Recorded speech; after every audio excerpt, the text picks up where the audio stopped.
Well, hey, Gundam Maniacs. Welcome to another episode of Gundam Explained. For this episode, we'll be looking at Cuckoo's Doan's Island, the Mobile Suit Gundam movie that came out in Japan without a Western or English release yet. Luckily, the Blu-ray that was available in Japan actually has English subtitles, so I had to grab it, pick it up, check it out. Now I'll talk about it. Hey, but before we get started, if you haven't, please subscribe. And as you watch the video, if you think it's cool, give it a like. That helps me out a whole lot. But yeah, let's get started. So, it's really exciting that we get a Mobile Suit Gundam movie that takes place during the One-Year War with those main characters that started it all, like Amuro, Bright, Sayla, Mirai. It's just crazy that we're getting this in even that origin animation that started with the origin manga. And then there was that origin series that's out that centers around Char. And it's just then incredible that we're getting something that centers around the white base crew. It's just awesome. But this whole time, we're kind of figuring out what's going to happen with an English release. Now, we saw in 2021 with Mobile Suit Gundam Hathaway that Netflix had an English dub that was released shortly after. At the time of this recording, there hasn't been any announcement for an English dub of this origin Cuckoo's Doan's Island movie, which I think is pretty interesting because at this point, the company behind Mobile Suit Gundam is trying to push it out more. There's that Netflix live action movie that was in production. I haven't heard much about that yet. And then also just having the other Gundam animations during the UC timeline on Netflix. I thought this would have been an easy catch, especially when this seemed to release during Netflix's like Geeked Week or something, where they talk about certain sci-fi shows, anime, stuff like that. So anyway, I will say right off the bat, this was an excellent watch. I loved it. There was so much about it that was so good. But at the same time, there's something small about it where I can kind of see why there's a downside to it.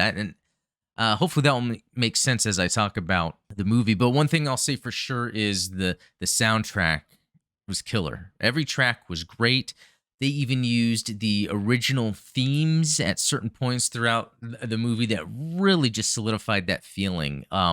It was just so well done. And the animation itself, I was expecting, things that we'd see from Origin or recent Sunrise Animation. It didn't disappoint. It was not only as expected, but sometimes it looked even better than I'd imagined, with some of what looked like could have been 3D models of some of the mobile suits and some of the camera work where it's kind of like rotating around in the scenes to really give it that three-dimensional look. And it actually looked really good. I mean, just getting to see some awesome mobile suit action in this, which I was surprised because that's how it started right off the bat.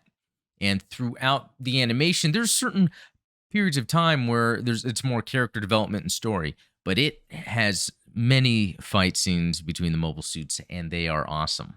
But what really helped with that is the animation. It was just on point.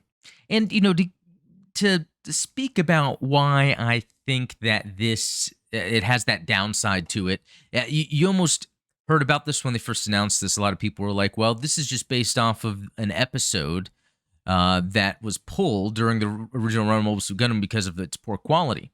What's the point of making it a whole movie? And that kind of did make sense, because it's like, well, couldn't they show a specific aspect of the white bases or Amuro's story during the One-Year War that maybe was more pivotal to the rest of the plot? And but part of me was excited anyway, and I was like, well, why am I excited? Well, I'm excited because I just really want to see the white base crew again, getting involved in something. It reminds me of, the original Star Wars with Leia and Han, Chewie and Luke, and the Death Star getting into some hijinks, that team aspect. And we've really grown to like these characters a whole lot. So to see them together in, another adventure, I think is what made this very appealing. Because yes, even though they did add an interesting plot element to make this have more of a bigger risk to it, more stakes to this than the original episode, still it played off like an episode of a show.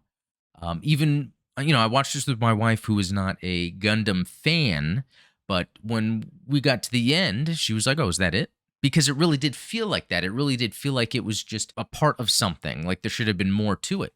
And it makes me think, should they have made this like a series, for instance? So when I see the whole white base crew together, it really makes me think how much this was, the original creators wanting to revisit something. And so that's where there's like this fan service that people tend to say that this is. It's really just fan service, but I think it's also creators service, because this is made by a lot of the original creators, and it's almost like they're able to revisit this after this time and maybe tell stories in a certain way from certain perspectives they've always wanted to express through these characters. And that's where I feel this is like a kind of like a pure form of art in that regard, and that's why watching this, regardless of it seeming like it's just some random story that's being told, it is a very wholesome and enjoyable experience throughout. Just the fight scenes with the mobile suits are epic, the action scenes, but then the character moments, the character interactions, it's very wholesome.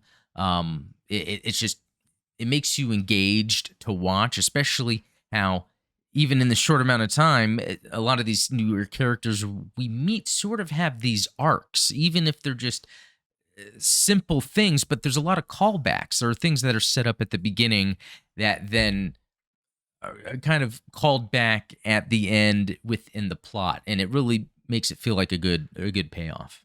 One of the most amazing things to me are the cast of children.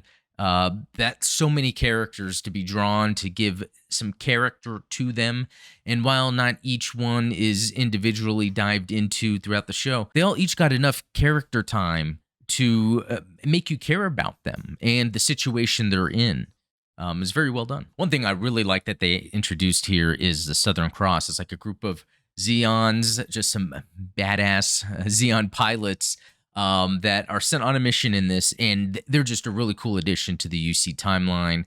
The suits are awesome. It's taking certain elements from that period of the 1 Year War without going too far, and just really just something cool and new to add. I mean, I can't wait when they have high grades for all the Southern Cross team members. Another cool element here are the dream sequences that occur with both characters. That's actually a callback to the original episode that was cut, because that does occur there. And it's just kind of neat because it's showing Amuro just having flashbacks of what he's having to deal with in the war, and how it affects his mind. So that's kind of like just playing on the themes of the original Mobile Suit Gundam. And this is just a good way to draw or have updated animation, even though in dream style, of previous stuff from 0079. That's kind of where we get Char in this, in his mobile suit. And really the main plot that they add here to kind of add some stakes to the whole thing is you weren't sure what Doan's motivations were, what he was doing. And apparently there was a rocket in there that was supposed to fire. It was kind of unknown, what it was throughout, but it ends up being a dud that he like sabotaged himself, kind of giving his character redemption, even though we sort of just didn't know what his story was behind this the whole time. But what's interesting is that they use this plot element to kind of work into the greater 1 Year War things that were occurring at the time, with like Mukuve, for instance. That's why he's in here a lot. So while I spoke about this kind of having just an episodic feel, which it didn't really matter much to the whole thing, and I think that's maybe true with the characters, they have this background story that is actually pivotal in the overall 1 Year War part of the original Mobile Suit Gundam. So that is kind of an interesting way that they use to make an episode feel like a full movie, even though at the end of the day, it's still just, feels like an episode.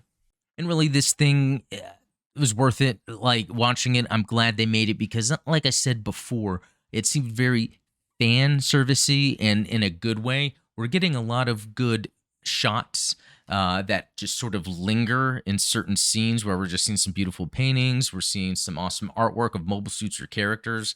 Again, a lot of lingering. And I've noticed this too with sort of the character interactions, where maybe due to the age of the voice actors and having to maybe limit the expressions that are used, because this has like the original voice actors, which is pretty crazy. There's a lot of times where characters were silent with each other. They didn't speak with each other, and it was the expressions that were able to be produced through the art of the characters' faces with each other that helped drive the story. So that's one just very interesting element to this is the it's a fast-paced story, but the pacing of scenes that are very pivotal are slow-paced. It reminds me of while I never saw that recent, Once Upon a Time in Hollywood, Quentin Tarantino. They talked about that there were, and I didn't see this, but there were shots where he was just in, someone was in the car just driving through LA, just lingering, and apparently that was part of what Tarantino wanted to represent or express in the film because that is something that was beloved to him, and that's what I'm seeing with this film. There are a lot of those shots that are establishing shots for an area. They really spend a lot of time on the character or the mobile suit, and it really, again, makes this feel like a very fan servicey story. So anyway, that's it for kind of my first impressions of me watching this film once. I'm going to be wanting to watch it more and more, and I'm going to want to dive deep into it because I want to start talking about maybe some of the other mobile suits we're seeing because there's a lot of stuff I didn't mention, like all the different mobile suits that showed up within the movie. I'm going to point that out in a later video. Also, I kind of want to talk about those background aspects that dealt with the greater One-Year War with M'Quve and General Revel. It's really cool that we kind of saw them and decisions they were making during this time frame. Anyway, thanks for watching. Please leave a comment. Let me know what you think below. Have you seen this yet? Any other content you want me to get from this? Please let me know in the comments, and we'll talk later.